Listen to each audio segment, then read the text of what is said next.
Okay. Okay, so welcome Good. back, everyone. Today we have the pleasure to have Meir who will be talking about architecture-based complexity from modern machine learning. Yeah, thank you. Okay, thank you very much. And I'm sorry I cannot be in person. I was planning to come, but it turns out that, all this tension in the Middle East forced me to stay in Israel because we really don't know what will happen. I hope everything will be safe and sound and quiet, but I'm at least happy that I'm able to watch, to present my talk over Zoom. Okay. What I'm going to present today is a concept that may explain why modern machine learning work. The claim would be that the architecture itself provides some kind of prior over all possible models. And when you have many, many models, very large class, and still there is like what we call broad spectrum of complexity, you can find in those models simple models and complex models. So there is a natural tendency for the algorithm and for the architecture to pick the most simple model that fits the data. And that, of course, goes along with all the concept of, Kolmogorov, Solomonov, MDL, and all the concept that we know. The claim is that with a modern architecture, it becomes automatically. And now this will be one part of the talk. The second part of the talk will give, you can say a simple example, but that example by its own also have an interest. It will be an example on how you build an architecture that is able to estimate, to predict a probability for a variable over a very large alphabet, which again can be a very difficult situation, a very hard situation, especially when the alphabet size can be larger than the available data to estimate that probability. So those will be the main two parts of my talk. So let's start. Right? Okay. Why does it go? Okay. So as I said, the first claim would be that by using the information theoretic explanation and the notion of measuring the complexity and simplicity of the model, we can explain what's going on in modern AI. But we should do that to get this explanation in several steps. The first step is what we already know, that if we have, we clearly know that learning in information theoretic terminology is nothing but assigning probability to the data, measuring that probability with log loss, and that problem is equivalent to the problem of universal source coding. And if we have, classical work dealt with the situation where the class was not large, can be large, but in comparison to the available data, it was not too large. In that case, the min-max solution, a solution that assured that all the members in that class can be learned, was good enough because all of them were able to get a low regret. This is the classical theory. Now, when we move to large model, we have to change that theory somehow. And the best way to change it is by going ready to give up the uniformity, allowing non-uniform bounds for large model class. And there are essentially two ways to do that. There is the more older way, if you want, which we sometimes call twice universality or multiple universality, where we sort of explicitly prefer what we think are simple models over more complex model, and then build that. We can also build it in an hierarchy, and this is how we can deal with the large class. I'll elaborate on that.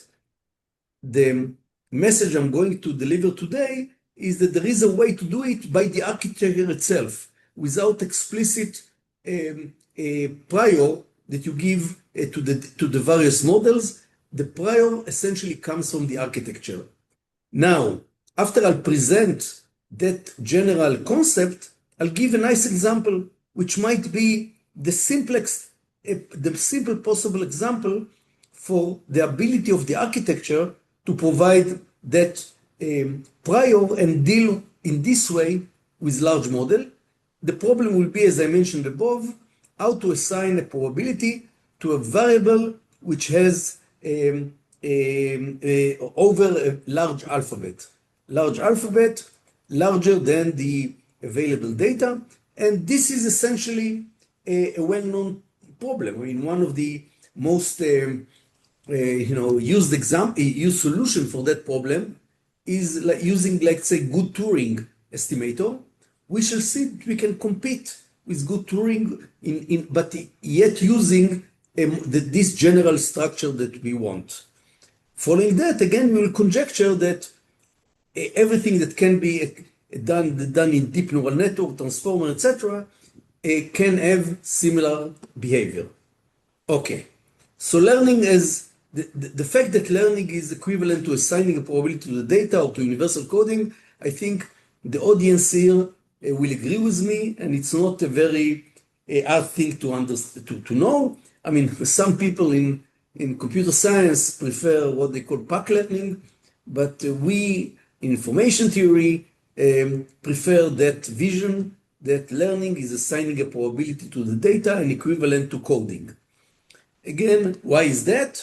Let's, of course, start with Shannon. What is lossless source coding? When you have a sequence of symbols and you know the probability of that sequence, then you can build a Huffman code or a Shannon-Fano code or arithmetic code that will encode that sequence by using a code length which is minus log of the probability of that sequence.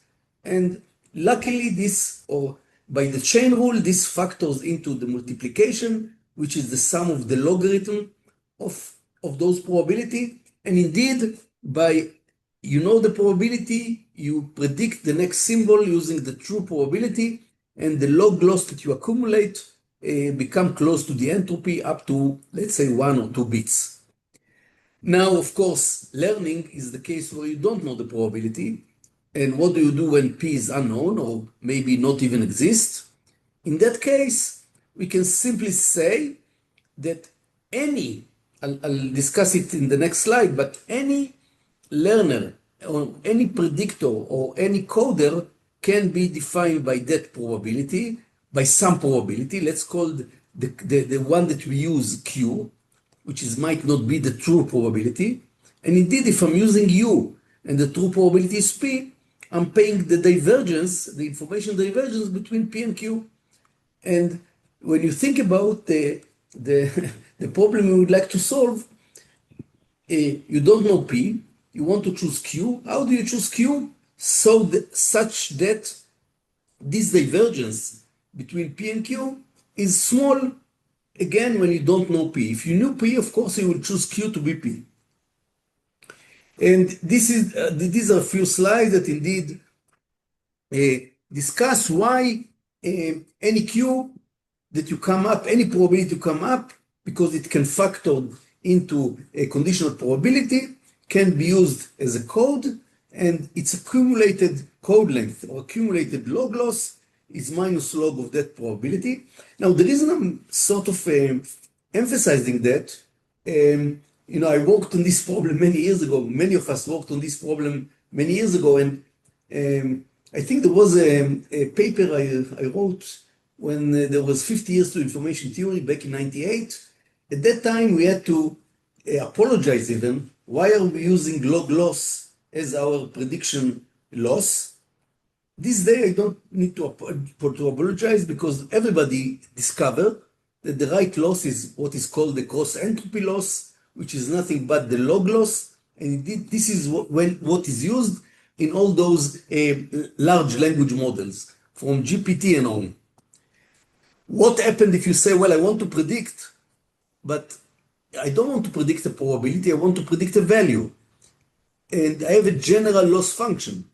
So the answer would be that if the loss function is continuous, if you just do a base decision with respect using the estimated probability instead of the true probability, it will work. And now if there is a non-continuous loss function, then you have to do like perturbation of the probabilities at the region of the discontinuities. And example was in like an old paper that I wrote with Neri Merchav and Mickey Gutman about universal prediction of individual sequences. There the loss was the 0-1 loss.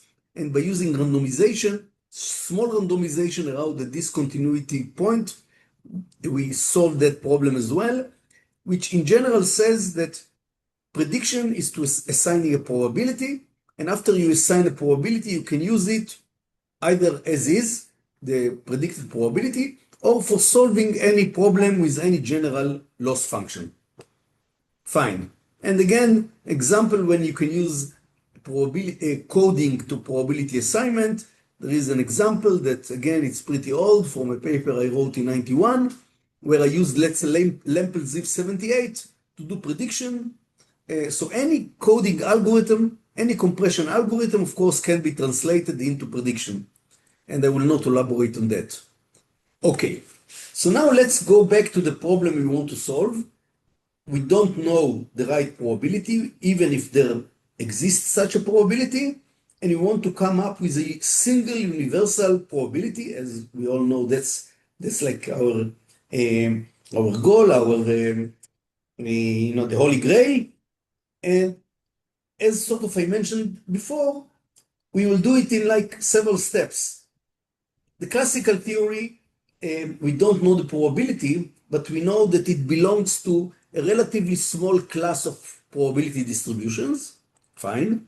Then when we move to large class of probability distribution, there are two alternatives. The one that has been used before, like the twice universality or hierarchical universality, and sort of the thing that we just worked on in the recent year or two is what's called the architecture-based universality, where the preference to simple model comes from the architecture itself, not from any explicit prior that we give to the data. After we discuss that, we will go back to Solomonov classical work and give it a nice interpretation in terms of architecture-based complexity. So the road from Shannon to Solomonov goes through modern machine learning architecture. Okay, let's do that. Okay, what is the classical work? The classical situation? We don't know the probability, but we know that it belongs to a certain class, which sometimes called the hypothesis class. And this is the class of model that we are using. A different question could be, what do we assume on the way that the data is generated? One assumption, which might be called realizable or stochastic, is indeed we have a class of probability distribution. Those are our models, and the data itself is generated by one member from the class. We don't know which. That's the stochastic setting. In CS literature, it's usually called realizable setting. Fine. The more complicated situation is where we have what's called misspecified. Although we have a class of models that we use, the data itself can come from a probability distribution which is outside that class. And that would be called the misspecified. And of course, the most extreme case of misspecification is that the data is just an individual sequence, which essentially means that any probability distribution on the entire sequence is possible, including one that is give probability 1 to the given sequence that we have. In all those three assumptions on the data, remember we have a given class, and that class can be small as we in the classical work or large as I'll show in a few minutes. And let's see what are the results. So classically, the realizable case with relatively small class is known. This is the redundancy capacity theorem. we can solve the associated min-max problem. The predictor Q is nothing but a Bayesian mixture over all the probabilities in the class. But what's nice here, that the weight of this Bayesian mixture is what's called the capacity achieving prior. Statisticians sometimes call it Jeffrey's prior. And we use this capacity achieving prior, mix it, and get Q, which is used for prediction. Another nice thing in this setting is that the performance, remember the performance is now uniform over the class. So all the members in the class suffer a loss, which is now uniformly over all of them. That loss is the capacity of the class. Now, in order to be able to learn all this class, why the class cannot be too large? Because if you want that capacity to be negligible with respect to the amount of data that you have, if you want to assure uniform convergence. And for a small class, the capacity indeed behave like that. For a large class, it may not behave like that, and we have to do other things. In the individual setting, which is the other extreme case, again, many years ago, Starkov suggested a solution. This is the normalized maximum likelihood, and the regret, again, uniform over all the data, is what sometimes is denoted gamma, which is greater than the capacity, but it's greater not by much. So as we shall see in nice parametric classes, both of them behave like the number of parameters k over 2 and log n, where n is the size of the data. But please note, this optimal solution for the individual case is not Bayesian. Nevertheless, as was shown recently, if you use instead the Bayesian mixture, you don't lose much, and sometimes you just lose in the higher terms. So maybe a message that we all want to remember, doing some Bayesian mixture over the class, and in the case of a small class, you would do the capacity achieving prior, will assure a uniform learning of all the members in the class. And again, you can do that because the class is not too large. Okay. And well, speaking about Bayesian, we all know why Bayesian is a good idea, because essentially it takes the prior and look at the posterior. It actually mixes the thing after you've seen data, let's say xt minus 1, you average by the posterior. But the posterior itself is, after all, proportional to the prior times the likelihood, and then normalized.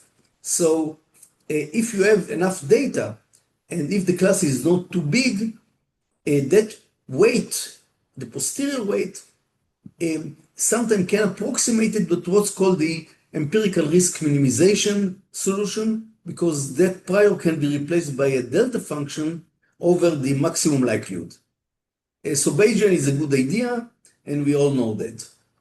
Okay, there are just this slide. I mean, I don't want to get into the details. Even in the classical setting of a small model class, there are still some nice open problems, because we can look not just on the case where we do like online learning with log loss. We can look at the case where we do batch, which means that we have only training and test. We can, of course, look at the supervised learning case, where we have, you can call it side information, and we can have many variations. Some of them are known, and some of them are still open. Okay, but let's leave it on the side. Let's go to the case where we have large model class. The first step, as I discussed, would do twice or multiple universality. How would it do that? We know, you can think about it this way. We can look at the large class as a union of smaller class. But those smaller class, some of them are simple, really small. Some of them are more complicated. And what happens then, what you can now, based on this Bayesian understanding of universality, you can do, for each class, you can do Bayesian mixture. And then you can do another Bayesian mixture on the representative of each class. And of course, you can do it in a recursive way. This is how you get to twice universality or to multiple universality. And there are some great successes in this approach, like the context tree weighting algorithm. We'll discuss it in 2 slides more. And, the initial concept of this twice universality can be related to the MDL. So, and the most prominent example that is used by Rissanen's work on MDL is to say that we would like to estimate, we not only don't know the parameter of the symbol that you want to predict, we also know it depends on some history, and we don't know what is the length of that history. So we can do twice universality also over the order of the Markov, and which will be equivalent to how much we pay for each order. And remember, the amount we pay is proportional to the number of parameters. In that case, it will be 2 to the k. K is the order, divided by 2, and log n. And this n just normalize everything. And this is the MDL principle. This can be extended indeed to the context tree weighting, where the classes now are not the past k symbols, but represented by what's called the context tree. It can be a small tree, it can be a large tree. We don't know which. Each tree is a class, subclass, and we want to mix within the class and between the classes. And there is a nice algorithm, which is the context tree weighting algorithm, which recently has been, got this Bayesian interpretation very nicely by the work of Yanis. The original work is by Franz Willems and his collaborator. And so this context tree weighting is a very nice, strong algorithm doing twice universality. Universality over the parameters at each subclass, and the subclass themselves are context trees that could be of different structure, but a tree. And we want to give preference, of course, to the simpler or the smaller classes, which are described by a short tree, by tree with a few number of leaves. And indeed, there is the interpretation and also the algorithm that can do that. Another problem, which I will discuss in a few minutes in a nicer way, I believe, is the case of large alphabet. And again, here you also think about multiple universality in terms of, you can say that if the effective alphabet is smaller, let's say it's k, then you have a simpler class. So you want to do within the simple class of different sized alphabet, and then you want to mix between them. So if you want to think about it as a coding problem, this is like in that case, a 4-part code. You start with telling how many letters exist.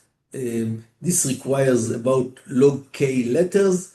K is the effective number of letters. After you know how many letters are active, you want to tell me which are the active letters, and that requires the number of possibilities is d over k. And then after you know how many letters and which letters, you have to take the parameters of those letters, and that requires k over 2 log n, and then of course the likelihood. This is related to an algorithm suggested by Ristad back in 95, and that's an interpretation of that algorithm. The good Turing algorithm, which we will discuss also soon, do the 3-part code differently. First, you tell me what is the empirical probability, which is related to tell me what is the partition of what are the numbers that sum up to the total number of appearances. And this requires, if you look on all the partition, you have to tell me the log, which partition it is. And then when you know the partition, you want to tell me what letters got which empirical probability, and then of course describe the sequence. And both of them have a nice property that sometimes in those cases of large alphabet, we look at the probability of unseen symbols, and they give a much more reasonable estimate for the unseen symbols. Again, you can do it with neural network. We can go to that later. Okay, let's now move to the new stuff, and that's what's called the architecture-based complexity, and which will give us the non-uniform universality. And the idea is the following. Let's look at some modern architecture. Neural network. What is a neural network? You have some input, it is multiplied by a matrix, then nonlinearity, then again a matrix, nonlinearity, and so on. And for instance, if you are interested in classification, a problem, you take the effect of all this function, and then you do softmax of this function and get probabilities, which are the prediction for the classification. And you can do it instead of linear operation, other operation that will generalize the effect of neural network. And that seems to be this layering thing, repeat in many successful architecture. Why? Why does it work? So the answer that I would like to propose is that this architecture by itself induces non-uniform hierarchy. The layering because of some kind of a polarization effect, it prefers some models, some matrix structure or function structure over the others. It prefers them by having, because of this polarization, higher tendency to have, let's say, small eigenvalues of the transformation. And having a small eigenvalue, we will see in a minute why it's important, in a way gives a larger volume to what we like to call simple models. So, okay, after we looked at the architecture, what will be our predictor? As before, it will be a Bayesian predictor, but now that prior will go over the entire parameter space, because what we like to say that what gives this prior or non-uniformity prior is not our choice on how we treat the parameters. We let them be free. What makes this non-uniformity is the architecture itself. So WT theta here is almost uniform, and the architecture will generate the non-uniformity. And why, how does it happen? Here it is. There is a nice definition of what we call simple model or a complex model. A simple model will be a model, let's say that, okay, what we can do for any specific parameter value, theta 0, we can define the set of all thetas that are close to it, let's say in an information measure. We will call this set capital theta 0. Those are all the models that are close to a specific theta 0. Simple model will be a model of which this class is large. Intuitively, you can say that's simple model because most parameters are not so sensitive to the value. You can move a little bit and nothing happens. You get something similar. Or you have a large volume that essentially describes the same thing. This is why it's simple. In a complex model, you really have to specify carefully, accurately, all the parameters. And then the volume around such a parameter theta 0 will be small. Small volume, complex model. And again, there is a theorem which tells us that the regret, the divergence between that probability and the universal probability is upper bound by essentially log of 1 over W. So again, if W is large, you have a small regret. If W is small, you have a large regret. And you can interpret that overhead as if you want the code length to describe that theta 0. And another thing is it's non-uniform. So each theta 0 is charged by its own complexity. There could be simple model and complex model. And here is an example. I mean, we trained Okay, there is an interpretation which I actually skipped. A simple model that have large volume, I mentioned it briefly, have this property that the Fisher information matrix at that parameter is degenerated. It has a few large eigenvalues and the rest are small. Small eigenvalues means that there are direction in the parameter space that you don't care. It just adds to the volume around that theta zero, but you don't care. And again, intuitively, it means that those parameters are irrelevant. The number of relevant parameters is the number of large eigenvalues of the Fisher information matrix. And you can actually follow on. So you don't have K as the number of parameters. If you have a neural network with, I don't know, trillion parameters, the number of effective parameters is not trillion, it's much smaller. And what you can see in this graph, this is an experiment like using a smaller network. We took a network of 1.65 parameters and we trained it over CIFAR 10. So you see here three graphs. The blue one is the graph that shows the eigenvalues distribution when you trained it over with the right labels. So that you trained, you've learned, everything is okay. You can see that we have only a few, this is a logarithmic scale, only a few eigenvalues who are large and the rest are small. What are the other two graphs? We wanted to make the learning difficult. So how we did it? This is related to a famous paper on rethinking generalization. What we did, we just made random labels, not the true label, but random labels. Of course, you cannot learn that. And indeed, with random label, the behavior of the Fisher information matrix at the convergence point was such that more eigenvalues were strong. And the other graph is, instead of the label to be random, we made the images to be random. And you can see that's actually prove our point of simple model are easy to learn, require less data, they capture a large volume in the parameter space, and that's why, and you don't have to do that, to tell it explicitly, the architecture provided to you. And I like this picture because you may ask what make an architecture a good one.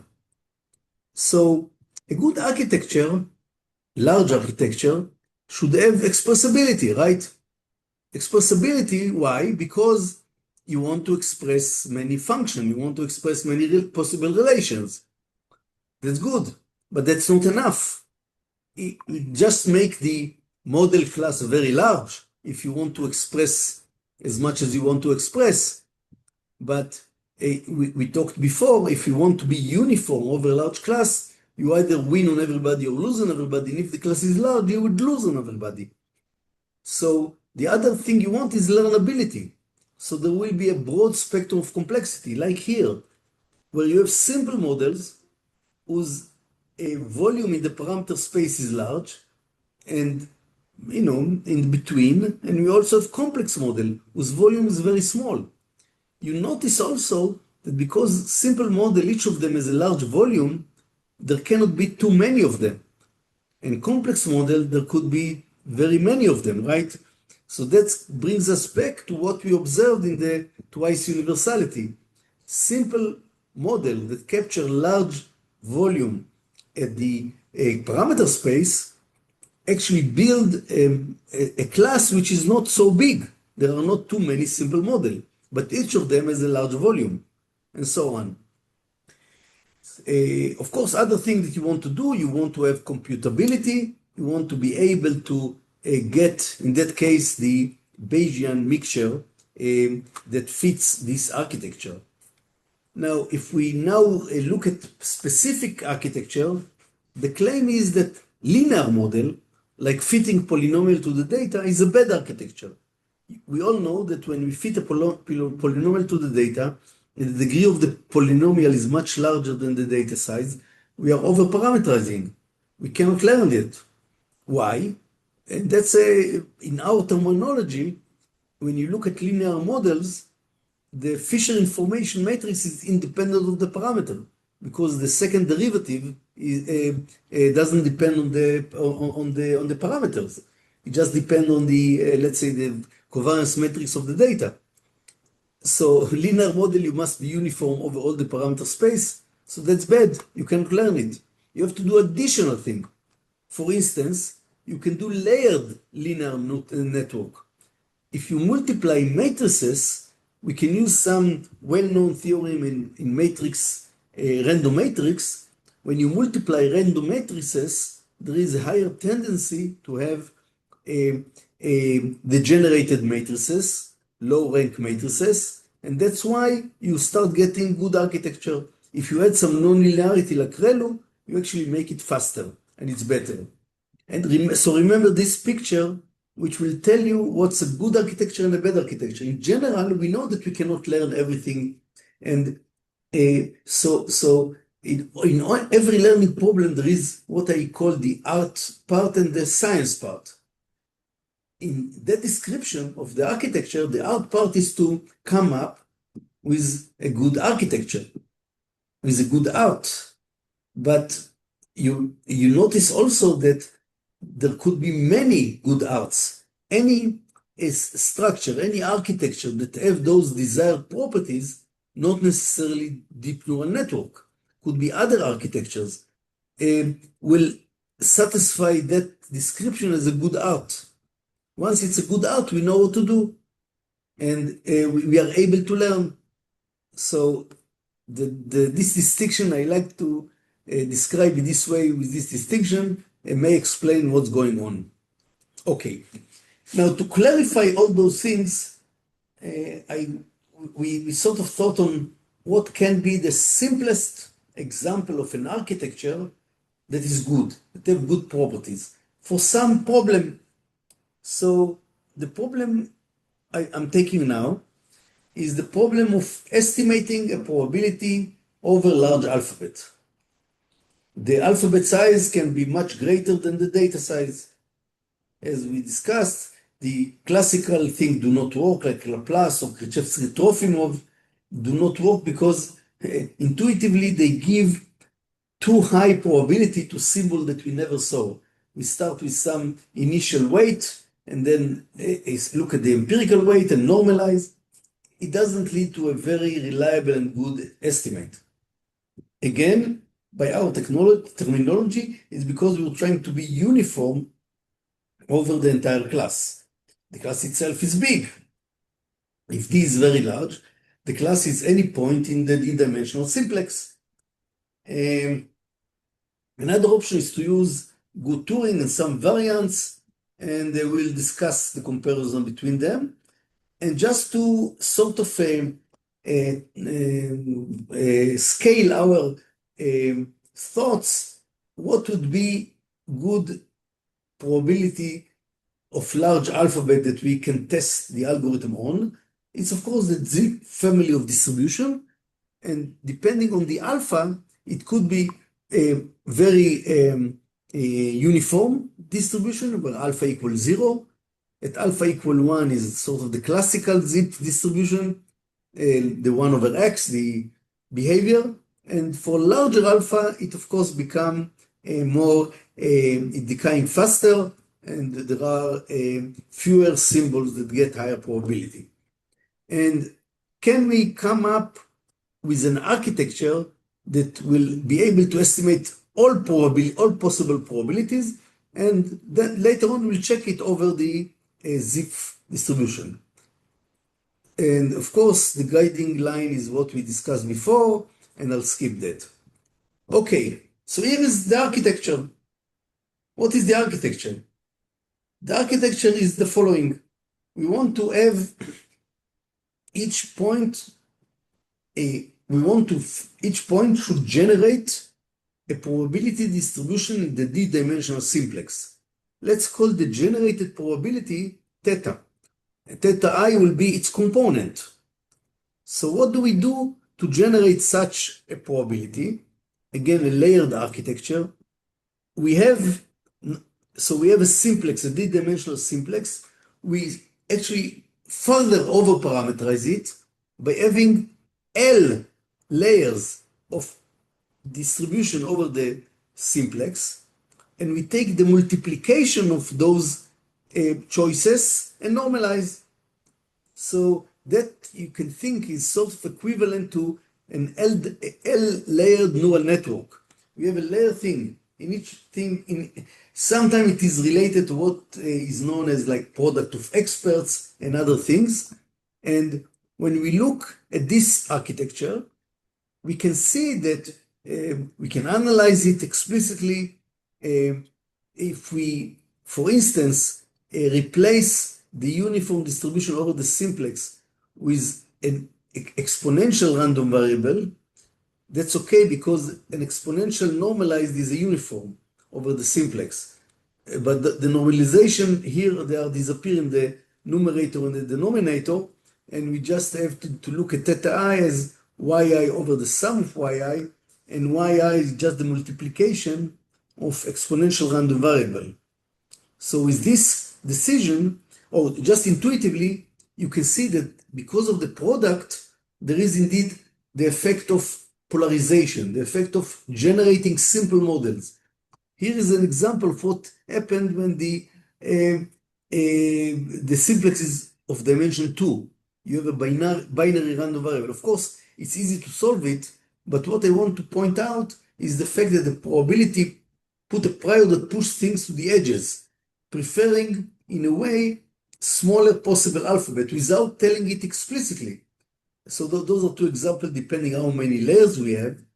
And this is another experiment when we want to a larger sized alphabet up to, let's say, up to 1,000, alphabet of size 1,000 with layers up to 30, and we just drew here the entropy. So with a single layer, this is the blue, the entropy is large, right? It's a uniform probability. And as we add more layers, we see things that are pushed to the side, but it is pushed to the side in a soft way. So we reduce the average entropy, but we let some spread, which we like, because the spread tells us that we have a spectrum of complexity, which we discussed also before. And this particular architecture can be analyzed analytically. When L equal 1, it's just the Laplace. But when you ask yourself, how many layers do I have in order to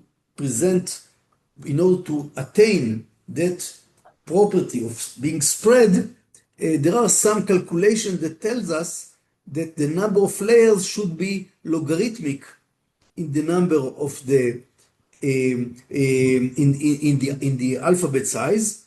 And actually there is a reason to use C star, which is 1 over 1 minus gamma, where gamma is the Euler constant, as C star log D to be the number of layers that you are using, and we shall see its performance in a minute.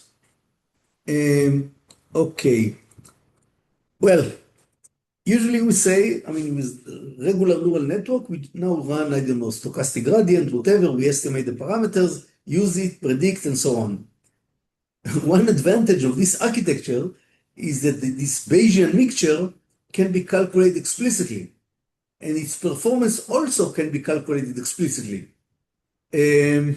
So you have here the regret, you have here the definition of the joint distribution over the n symbols, and now since you can calculate it explicitly, it's easy to look what is the code length and what is the prediction performance, and to compare it.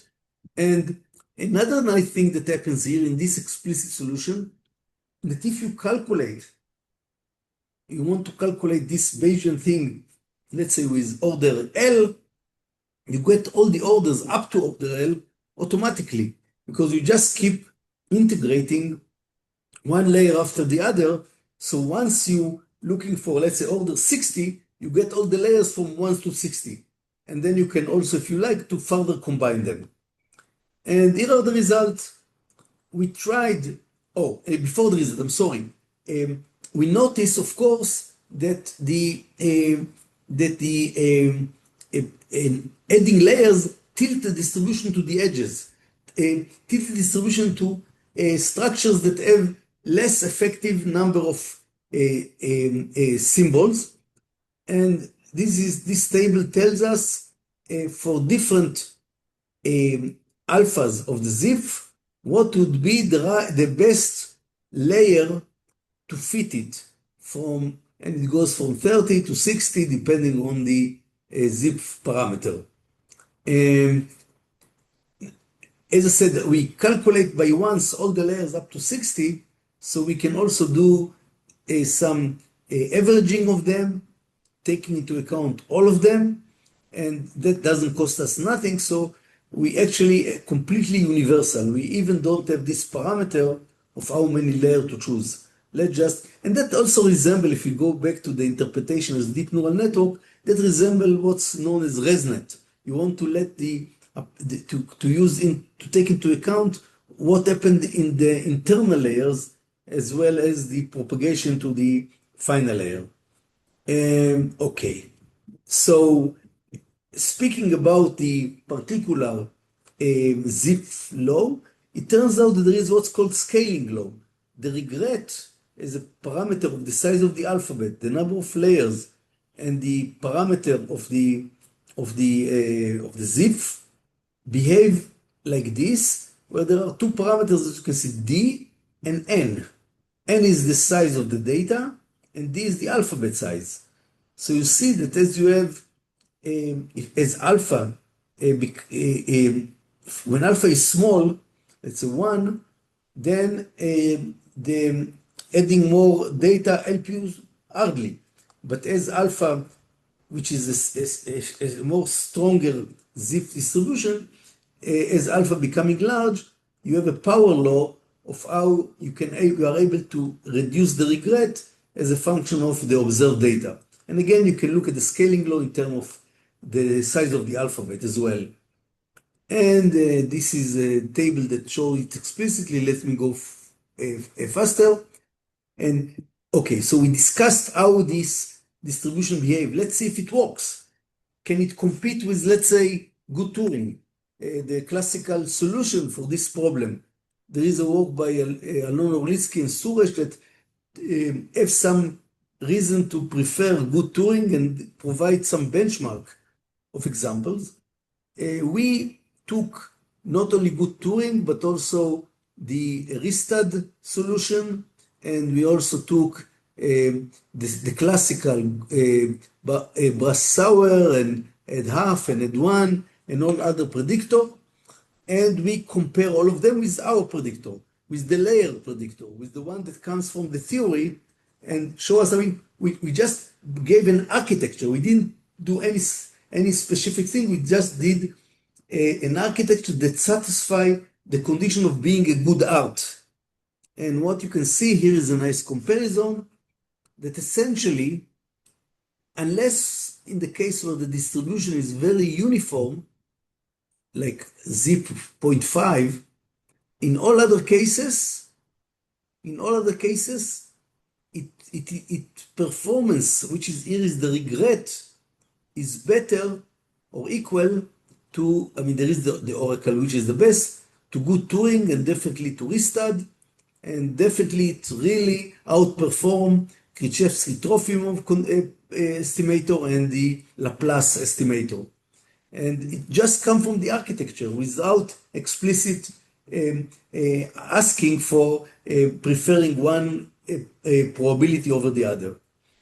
And so, of course, there's something to observe. What is the effective number of layers? And we know now that as the true probability is more decaying faster, you want to use more layers.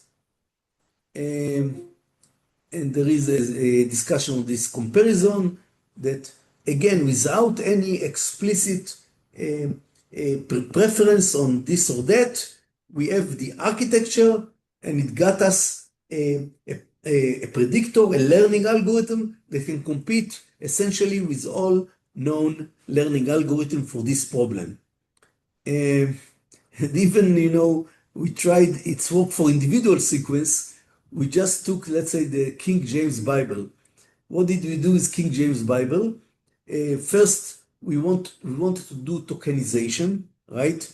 Tokenization is it's not really word, but it might be close to words, to the number of words. We do this tokenization, and the tokenization provides us about 100,000 tokens per 100,000 tokens for this alphabet, the number of words, etc. In the Bible itself, the specific Bible, when we look at the tokens that we got, we ended up getting about 1 million, a sequence of size 1 million. Each of them is over an alphabet of size 100,000. But out of those 100,000 possible symbols, only 13,000 symbols appeared in practice in the Bible. The empirical entropy, first order empirical entropy, was about 8.5, and it was achieved within like 0.1 bit after those million observations. And again, it outperformed good Turing, not by much, Ristad by further thing, and of course, Krzyzewski, Trofimov, and Laplace. And this is for an individual sequence. And that explains this Bible trial, and I'll skip that. And if we add some way to condition over memory in a simple way, this is something we are now working on how to make it more elegant. We are able to further reduce the number of bits.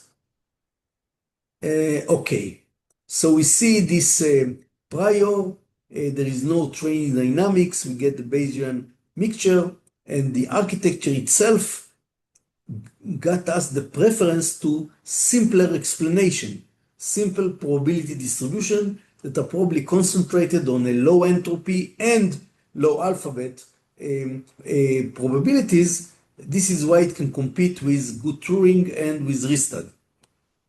Okay, let me finish the talk with going back to Solomonov. We all know the Solomonov universal predictor, how it is related to what I just described. The Solomonov universal predictor take any mu of x is like the a computable probability distribution. And we take all the computable probability distribution and we average them according to their code length, right? What is the code length here is the size of the program that can generate that mu. That's the Kolmogorov complexity. And if we do this weight, we get Solomonov universal probability. Again, Ku is the size of the program over a Turing machine that can do, that can express that probability distribution. How it is related to what I presented now? Okay, when you think about that, what does it mean that you can express a specific probability distribution using a short program? It actually means that if you have an architecture where you have all the programs in the world in some particular length, anything that can be expressed by the short program means that it's actually equivalent to all the continuation or all the refinement of that short program, which means it captures large volume in that parameter space. So this kind of relating the volume to Kolmogorov complexity through Solomonov Bayesian induction or Bayesian mixture close the entire story that I just described. So here's the summary. We all know that learning is to assign probability to the data, and the Bayesian mixture is the right thing to do. But if you are in a small space, you are using the capacity achieving prior, which try to equalize and give each member min-max the same penalty. When you go to a large class, you don't want that. You want to use an architecture-based prior, a prior that when putting something uniform over the parameter space, will generate something non-uniform over the function space, which will prefer simple explanation over complex explanation. An example of such an architecture is the layered simplex model, and which has additional advantage that it is elegant, can be computed explicitly, and can compete with essentially all methods that were suggested for this problem. And finally, as I said, in any learning algorithm, now it's clear there is an art element. We, the theoretician, can give you criteria for what is a good art, but choosing the particular art is a matter of taste. We can tell you this art is bad, but there could be many arts that are good. Clearly, neural network is a good art. It works. It led to large language model, transformer, and so on. However, there are also bad things with that. It is too complicated, it wastes too much energy, cost, etc. There might be alternative to that, which will keep the qualities of a good art, but will have a much better computability and the consumption of energy, and maybe more natural structure as long as it keeps the good art. Yes, neural network, transformer, etc. are good. We saw why, because of this layered architecture. But what is our goal now, when we understand that, is to search for new architectures that can follow the condition I just specified in one of the slides above, and find alternative architecture or alternative machine learning or alternative AI to what is used today. So thank you very much, and that will be the end of my talk. Thank you very much.